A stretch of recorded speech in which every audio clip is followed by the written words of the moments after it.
ఒక నిమిషం మౌనంగా, ఒక నిమిషం దయచేసి అందరూ మౌనంగా ఒక నిమిషం ఏకీభవిద్దాం.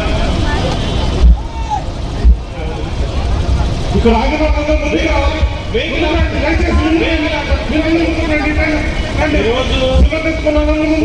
ప్రవీణ్ గారు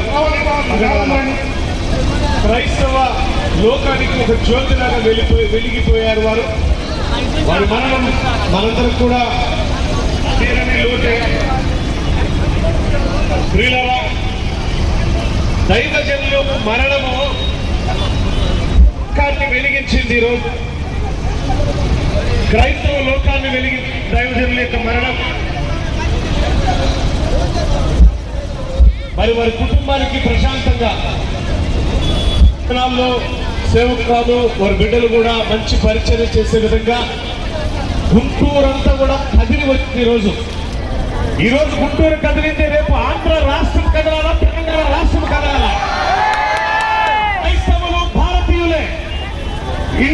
ఇండియన్ పీనల్ కోడ్ ఏ రీతిలో, హిందూ పీనల్ కోడ్ ఏ రీతిలో వారికి తగిన శిక్ష విధించేంత వరకు కూడా ఏ క్రైస్తవుడు నిద్రపోకూడదు. ప్రతి ఒక్కరి బాధ్యత ఇది.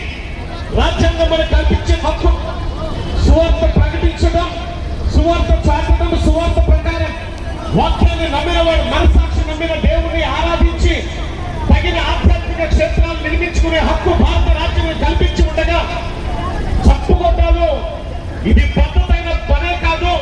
అంతేకాదు ఇష్టం వచ్చినట్టుగా ట్రోలింగ్స్ చేయడం,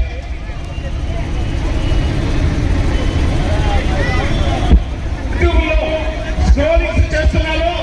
వాళ్ళని అరెస్ట్ చేసేంతవరకు కూడా మనలో కూడా ఎవరు నిద్రపోకూడదని చెప్తున్నాను నేను.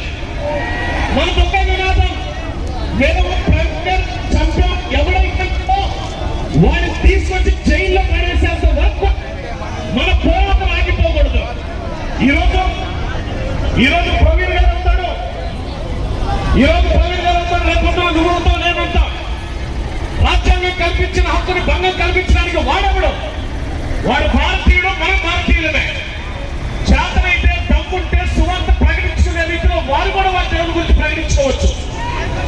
అంతేగాని చేతకాని పనులు వంటవారం చేసి చంపడం అనేది పద్ధతే కాదు. దయచేసి గవర్నమెంట్ వారు వెంటనే ఎవరైతే దీనికి కారకులయ్యారో వారిని శిక్షించేంత వరకు కూడా మేమైతే మా ఉద్యమాన్ని ఆపము, ఎట్టి పరిస్థితులు ఆపమనే.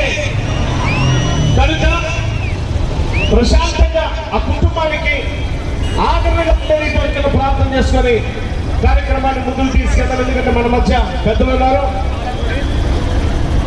ఒక్క మాట ప్రార్థన అన్నాం. ప్రార్థన. మహాపరిశుద్ధుడానికి స్తోత్రాలు. ప్రవీణ్ గారు సత్యం కోసం హతసాక్షి అయిపోయాడు. ప్రభువ, ఆయన కారుతున్న ఆ రుధిర ధారలు అగ్ని వలె ప్రభువ ప్రకాశమానంగా క్రైస్తవ లోకానికి వెలిగించులాగా సహాయం దయచేయండి. కుటుంబాలకు ఆదరణను దయచేయమని. ఎవరైతే ప్రవీణ్ గారి హత్యకు కారకులయ్యారో వారిని అరెస్ట్ చేసేంత వరకు కూడా అయ్యా ఈ ఉద్యమం ఆగిపోకుండా కొనసాగిపోయేటట్టు చేయమని యేసయ్య శ్రేష్ఠ నామమున అడుగుచున్నాను తండ్రి. ఆమేన్. మనకి దగ్గర చాలా మంది ప్రముఖులు మాట్లాడతారు.